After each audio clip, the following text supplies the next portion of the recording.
Falëndërime dhe lavdërimet i takojnë Allahu xhele xhelalu, atë falënderojmë dhe vetëm prej tij ndihmë dhe falë kërkojmë. Salavatën mbi pejgamberin alayhis salam, familjen e tij, shokët e tij dhe të gjithë ata që pasojnë dhe ndjekin rrugën e tij deri në ditën e gjykimit, e me pastaj të ndershëm vëllezër të pranishëm. Në mesin e mësimeve nga shkolla e pejgamberit alayhis salam, nga medresja e pejgamberit alayhis salam që ka përgatitur shokët e tij dhe ummetin e tij, është se ka përgatitur qasjen ndaj atyre që gabojnë ose mkatojnë. Pra shkolla e pejgamberit alayhis salam ka qenë shumë dimensionale, shumë e rëndësishme, ka ngërthy në vete mësime të shumta.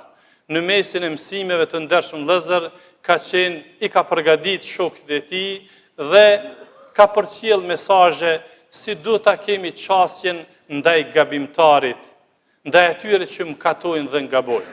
Gjithsesi të ndershëm vëllezër, për këtë temë është folur edhe në hutbe të kaluara, por sot do ta trajtojmë një qasje të veçantë nga një njeri i veçantë, nga një sahabi i veçantë. Do të flasim për një rast i cili ka ndodhur në kohën e Omerit radhiyallahu anhu, e kam parasysh kohën dhe motin, prandaj dhe po mundohena me reduktu edhe hutben, por të nxjerrim mesazhe. Të ndershëm vëllezër të pranishëm, është përcjell me transmetime të sakta se Omeri radhiyallahu anhu e ka njoftë një person, por që një kohë të gjatë nuk e ka pa. Dhe i ka pyet shokët e tij, ku është filani? I kanë thonë, o prisi besimtarve, ai nuk është tani më në Medinë, është në Sham, mirë po ka fillu të pin alkool, ka fillu të bëhat alkoolqar. Kur i ndëgjoi këtë fjalë, Omeri radhiyallahu anhu e thirrë sekretarin e tij dhe urdhëroi që t'i shënon këtë fjalë. Ti maj mend për këtë fjalë, sepse tema është serioze, tema është e veçantë. Qysh do ta kem qasjen ndaj vëllezërve tanë, familjarëve tanë, miqve tanë, kolegëve të punës tonë, fëmijëve tanë, të cilët gabojnë, të cilët bojnë gjunahe. Çfarë qasje do të kemi ndaj tyre? Qysh do ta kem qasjen ndaj tyre? Sepse shpesh herë të ndershëm vëllezër, qasja jon jo e duhur i lëndon të tjerë, i largon të tjerë, nuk i afron ti që falesh 20 vjet, 30 vjet. Nuk se ka afru dikon, por ndoshta me qasjen e gabuar i ke largu njerëz. Omeri radhiyallahu anhu e thirrë sekretarin e tij dhe i tha, shënoj këtë fjalë. Nga Omeri i biri Hatabit te filani i biri filanit. Selami Allahut qoftë mbi ty. Unë e falenderoj Allahun për ty, pos të cilit nuk ka zot tjetër pos tina. Pastaj ja citoj citatin e tretë në surën Ghafir. Dhe i tha, Ghafiri dhanb, wa qabili at-tawb, wa qabili at-tawb, shadidi al-iqab, dhu at-tawli la ilaha illa huwa ilayhi al-masir. Pasi që i tha, e falenderoj Allahun për ty, pas të cilit nuk ka zot, i cili është falësi i mëkateve, pranuesi i pendimeve, ndëshkuesi i rrept, por dhe bamirësi i madh.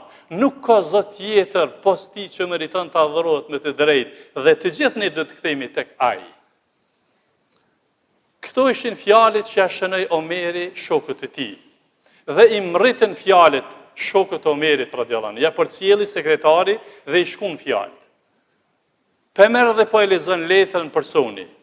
Po e lexon disa herë dhe po i përsërit vetvetes këtë fjalë, që Allahu është Ghafiri dhanb, falës i mëkateve, pranues i pendimit, ndëshkues i rrept. Po i përsërit këtë fjalë disa herë dhe po i thot vetvetes, Allahu po ma tërheq vërejtjen nga ndëshkimi i tij, por dhe se po më premton për faljen time. Filloi të çaj dhe u pendu. I mriti lajmi Omerit radhiyallahu anhu pas një kohe se ai shoku yt, si rezultati i letrës tane, është pendu dhe është kthy te Zoti. Omeri radhiyallahu anhu po i drejtohet shokëve të vet dhe po i thot, hakadha fasna'u li ikhwanikum. Kështu veproni me vëllezërit e juaj. Kur ti shihni se gabojnë, lutuni për ta. Mos u lutni kundër tyre. Mos u lutni kundër tyre sepse e ndihmoni djallin kundër tij. Pra të ndershëm vëllezër, këtu përfundon letra dhe këtu përfundon fjala shkolla e Omerit radhiyallahu anhu, i cili është eduku në shkollën e pejgamberit alayhis salam. Po mundohna për pak çaste mi nxjerr disa mësime në praktik, sepse kjo është arsye e hutbeve tona. Nuk kemi për qëllim me mbush hutben me disa fjalë, me disa minuta. Qëllimi jonë është që të mësojmë vëllezër. Prej mësimeve që i nxjerrmi është se nuk duhet të gëzohemi gjunahit të dikujt. Nuk duhet të gëzohemi gabimit të dikujt, vllau ton, shoku ton, miku ton, i cili është fal me neve në 70 vite dhe ndëgjon që është të i bani gjunah. Mos ju gëzo, sepse mundet me të sprovu ty nesër Allah. Mos ju gëzo, kur ndëgjon vjen lajmi për një shok tanin, vlla tanin, mik tanin, i cili ju ka qasni gjunahit. Cili prej neve nuk i ekspozohet mëkateve. Cili prej neve është në gjendje me rusynin totalisht të vëllezër. E shumë sfida dhe sprova të kohës tonë që janë. Pra, mos ju gëzo gjunahit të dikujt, sepse Allahu mundet me të sprovu pastaj. Për mësimeve që nxjerrmi këto të ndershëm vëllezër është se në momentin që ndëgjon lajmin për një rëshitje të dikujt, për një gjunah të dikujt, për një gabim të dikujt, mundohu me shfrytëzu rastin me e këshillu. Ama shumë është me rëndësi me i përzgjedh fjalët që pja drejton. Omeri radhiyallahu anhu nuk i tha atina, a e diti kush jam unë? Unë jam prisi besimtarve, ti e di që unë jam shumë i rrept. Ti e din që në sheriat janë do rregulla që pin alkoolin e ka këta. Asnjë pikë tyne nuk ja tha. Por e përkujtoj me Allahun. Ja kujtoj që Allah është ghafir i dhanb, është falis i mëkateve, vëllezër. Pse po dufka, shpesh herë ndëgjojmë te njerëzit, te praktikues, me njëherë mallkimi, me njëherë ty për xhehenami. Pse nuk e lidh me Allahun që ai mu pendu? Allahu është falis. Allahu kështu e ka nis ajetin. Suratu Ghafir, madje kjo kaptin krejt quhet kaptina e faljes. Suratu Ghafir në Kur'an quhet kaptina e faljes. Citatin e tretë ka fillu Allahu kështu. Ghafir i dhanb, Allah është falis i mëkateve. Po nëse Allahu na fal, nuk duhet na meni për njerëz, nuk duhet mu brengosna për njerëz vëllezër. Pastaj është qabilit tawb. Allah është pranuesi pendimit, nëse Allahu na i pranon çat gjuna, po pse na shqetësojmë na pranojnë njerëz apo jo? Omeri radhiyallahu anhu ka qenë i ashpër dhe zbatuesi i ligjit të Allahut, po këtu e ka ul vetin para ligjit të Zotit. Edhe i ka treguar që Allahu nëse vazhdon ti me gjuna, është ndëshkues i rrept. Por Allahu cilësinë e katërt që ka përmend këtu ka thonë dhit tauli. Allahu është bamirës i madh. Allahu të ka bën të mirat shumë, ta ka dhënë mendjen e shëndetin e këto të mira. Mos i kesh përdor me alkool, mos i kesh përdor me gjuna se dëmton vetveten. Përveç që prish raportin me Zotin. Ky person po e lexon këtë letër disa herë. Pra mësimi që desha me nxjerr është kujdes çka po i flet shokut ton dhe mikut ton. Mos e lëndon me fjalë, sepse nëse e lëndon, nuk lën hapësirë ti me komunikum me te. Kjo është shkolla e pejgamberit alayhis salam. Kjo është shkolla që po dojmë mësu vëllezër në xhami, që komunikimi, qasja jonë me njerëz, duhet të jetë konstruktive, pa i lëndu, sepse kështu ka vepruar pejgamberi alayhis salam. E dini rastin kur një person ka ardhur, Zoti ju nderoj dhe ka urinu në xhamin e pejgamberit alayhis salam. E dini me çfarë qasje ka trajtuar pejgamberi alayhis salam. Me qasje shumë të veçantë, sa që ju ka thonë shokët vet, mos e teproni me mundu këtë person. Mos e teproni me qasjen e ju negative ndaj tina. Dhe jo vetëm kaq të ndershëm vëllezër, por është një rast tjetër në kohën e pejgamberit alayhis ka qenë masi që është ndaluar alkooli, ai edhe më ka vazhduar me pi alkoolin. Disa herë kanë ndeshku dhe një prej radhave kur e kanë sjellë te pejgamberi alayhis salam, i njohur me emër me mbiemër, pejgamberi alayhis salam ka filluar me bisedu me ta, ai ka qenë shakaxhi. Dhe një person tjetër po e mallkon.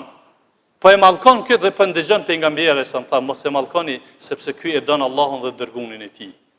Edhe është betu pejgamberi alayhis salam. Kjo ka qenë me drejtësi e pejgamberit alayhis salam, vëllazër, sepse me mallku gjunaqarin, po thot Omeri radhiyallahu anhu, e ndihmoni shejtanin kundër tina. Edhe më projshtohet e keqja. Pra, ky është prej mësimeve që nxjerrim. Nga mësimet vëllezër që nxjerrin është se synimi ynë do të jetë një jetë i mirë mi përmirësu njerëz, jo me i largu njerëzit, sepse këtë këshill ja tha pejgamberi alayhis salam Muadh ibn Jabelit, Dhe Ebu Musa el-Eshariut kur I qej si misionar, si hoxhallar në Yemen, çka ju tha? Yesira wala tu'assira, lehtësoni javë çështjet e fesë njerëzve, mos ja vështirësoni. Beshira wala tunfira, përgëzoni njerëzit, mos I tmerroni njerëzit. Pra vëllezër, këto ishin këshillat dhe kështu pra rezultoi këshilla Omerit radhiyallahu anhu, rezultoi që ai person t'i kthehet Allahu xhelle xhelalu. Prandaj edhe ne do ta ndjekim këtë model që me këshillat tona, me qasjen tonë, të jemi konstruktiv në përmirësimin e të tjerëve dhe të ndikojnë fjalët tona për të mirë. Allahu na përdor për hajër dhe për të mirë. E them kënd që ndëgjuat kërkoj falje për vetvete dhe për ju, kërkoni edhe falje sepse Allah është falësim. Të ndershëm vëllezër të pranishëm, gjithsesi që shokët e pejgamberit alayhis salam kanë qenë njerëzit më të mirë që kanë hesë mbi sipërfaqet e tokës pas pejgamberëve. Prandaj dhe Allahu xhelle xhelalu ja ka përzgjedh shokët që të jenë model, shembull dhe ta përcjellin këtë fe me besnikëri. Allahu xhelle xhelalu kur I ka përshkruar sahabët, shokët e pejgamberit alayhis salam në Kur'an, me pak fjalë ka thonë ruhamau bainahum. Ata janë shumë rahmetxhin mes veti, shumë të mëshirshëm ndaj njëri tjetrit. Pra, nëse ja don dikujt mirën, a përfiton nëse lutesh për te apo kundër ti? Nëse lutesh kundër ti, kur gjë sfiton, sepse në radhë parë, pra e mbjell djallin që edhe më ta devijon.